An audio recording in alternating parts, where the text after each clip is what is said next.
Halo semuanya, Assalamualaikum warahmatullahi wabarakatuh. Balik lagi dengan saya Anwar di A4 Otomotif. Dan seperti yang kalian lihat, ada Mitsubishi X-Force SUV crossover pendatang baru dari Mitsubishi yang berani menantang Honda HR-V, Toyota Yaris Cross, Hyundai Creta, Wuling Alphard kalau nggak salah, dan termasuk Chery Omoda 5.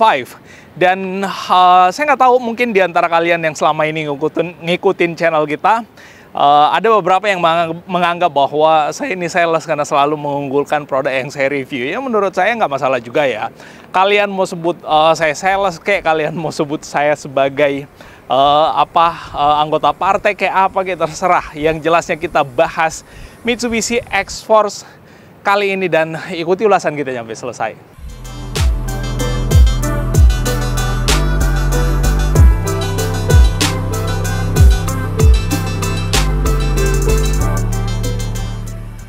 Nah, teman-teman sekalian, seperti yang saya sampaikan di opening tadi, ada banyak sekali stok Mitsubishi X-Force yang ada di sini. Yang ada depan saya, yang warna grey, lalu warna hitam, grey lagi, dan warna putih yang ada di sana, dan ada juga yang warna silver di ujung sana. Dan apa yang membuat mobil ini menarik dan menjadi pilihan terbaik? Kalau misalkan ditanya dari sisi interior, kemewahan interior dan seterusnya, mungkin ya debatable. Ada yang mengunggulkan sebelah, ada yang menganggap bahwa yang di sebelah lebih mewah dan seterusnya, ya sosok lah ya. Tapi satu hal yang mesti kalian tahu, bahwa setiap produsen mobil itu punya target market tersendiri.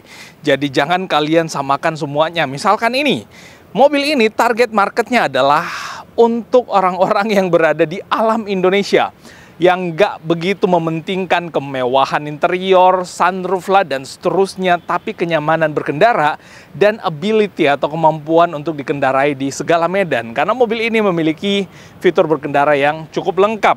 Tanah berlumpur, tanah berpasir, jalan normal, apalagi tuh ada beberapa intinya. Kita udah pernah bahas sebelum-sebelumnya. Jadi balik lagi, ini target marketnya adalah untuk alam Indonesia memang. Kita tahu bahwa di Indonesia jalanan nggak semuanya bagus, dan mobil ini paling tepat untuk kalian beli kalau kalian butuh SUV crossover.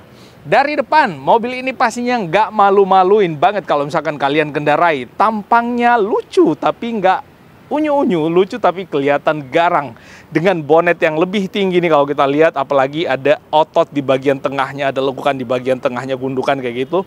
Itu membuat mobil ini jadi kelihatan lebih garang. Dan kalau kita lihat dari sisi dimensi, di antara pesaing-pesaingnya ini termasuk yang ukurannya paling besar. Apa kelebihannya kalau dia ukurannya paling besar?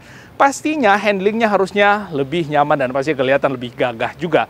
Lampu depannya kita semua udah tahu dan pastinya udah bosan kalian untuk saya sampaikan terus. Lampunya udah pakai proyektor, ada 2 titik. Kalau si X4 Xpander Cross ini ada 1, 2 titik juga, 3 titik. Yang ini cuma 2 titik, tapi di RL-nya ini keren banget pada saat malam hari. Lampu depan dan lampu belakang Mitsubishi di malam hari pada saat menyala itu selalu menunjukkan ciri khas huruf T, yang ini juga kurang lebih huruf T, T-shape. Nah, ini adalah generasi terbaru daripada si Dynamic Shield-nya Mitsubishi, dengan garis Dynamic Shield yang ditarik dari sini, lalu kemudian ke bagian bawah sini. Itu yang membuat mobil jadi pastinya lebih keren. So, itu target marketnya guys. Jadi jangan kalian sama-samakan semuanya lah ya. Pasti semuanya ada bedanya dan pasti ada kelebihan kekurangan masing-masing. Semua balik ke kalian, kalian mau yang mana? Kalian mau yang ini, atau Yaris Cross, atau Wuling Alphard, atau Hyundai Creta, ya terserah kalian. Kalian punya duit, kalian mau beli yang mana aja bebas. Nah, di sisi samping, di sisi roda, ini rodanya itu pakai lingkar velg yang juga cukup besar. Ring 18 kurang lebih sama seperti yang ada di Pajero Sport, dual tone warna hitam putih, sama seperti yang ada di Xpander Ultimate juga, hitam putih. Kalau Xpander Cross kan dia hitam dengan grey atau kan metal, kurang lebih kayak gitu. Nah, itu terus dari samping juga mobil ini kelihatan keren banget ya. Kelihatan keren dan cakep banget kalau kita lihat dari samping. Sayangnya sempit kalau kita tunjukin dari sini. Nanti kita tunjukin yang putih sana. Nah, terus di bagian belakang ini ada banyak stoknya. By the way, kalau misalkan kalian tertarik sama mobil ini, langsung hubungi nomor kontak kita yang ada di layar, di profile atau di deskripsi. Nah, di bagian belakang nih bos, bagian belakang juga mobil ini pastinya nggak malu-maluin, pastinya kece abis. Kece abis kalau kita lihat di bagian belakang, apalagi gundukan ini. Ini keren banget ini lekukan yang ada di bagian sini nih. Itu maco banget. Lampu belakangnya kurang lebih huruf T juga. Lalu kemudian mobil ini pastinya udah dilengkapi dengan kamera mundur pastinya di bagian belakang. Sensor nggak ada yang kelihatan tuh. Untuk bagasinya, pastinya ukuran bagasinya cukup besar. Ini adalah ukuran bagasi yang cukup besar. By the way, ini bukan yang yang Ultimate ya. Ini yang Exit. Dan kalau kita lihat bagasinya, ini ke bawah. Tapi kalau misalkan kalian mau rata lantai kan juga bisa. Kepraktisan kayak ginian itu yang nggak ada di merek lain intinya. Tuh, bisa dibikin rata lantai kayak gitu dengan satu tangan. Dan ini kokoh banget. Ini gampang juga buat ngangkatnya. Ada tempat penyimpanan di bagian sebelah sini. Ada di sini. Ada lampu untuk bagasi. Ada gantungan juga. Dan ada tray di sini. Untuk membuat lebih privacy area barang kita. Nah, di bagian bawah pakai velg kaleng untuk spare tire-nya. Di dalam sini ada tempat penyimpanan toolkit yang rapih banget ditaruh di sini. Nggak berantakan, nggak bunyi-bunyi dan seterusnya. Ini hal-hal kayak ginian, hal-hal detail kecil yang kayak ginian yang menurut saya keren dari Mitsubishi. Nah, terus kalau kalian lihat di jok tengahnya pasti ya di bagian tengah ada armrest dan ada cup holder. Jadi kalau misalkan dua orang yang duduk di bagian tengah itu dengan gampang banget buat naruh minuman di situ. Kita tutup lagi. Ini ada tuas. Gampang banget juga buat nutupnya di bagian dalam. Nah, karena ini yang varian Exit, maka di dot trimnya itu, oh ya, by the way, kita barusan mencoblos. Nih, ada tintanya. Nih, pakai armrest yang kulit. Di sini di finishing black glossy. Di sini motif diamondnya itu ada kontur. Terus joknya, nih joknya pastinya udah pakai kulit juga. Dan ini kulitnya yang mewah. Harum mobil baru tuh kayak gini ya. Dan ini untuk pelipatan joknya. Dia bisa dilipat rata lantai kayak gini. Jadi area bagasinya jadi lebih luas.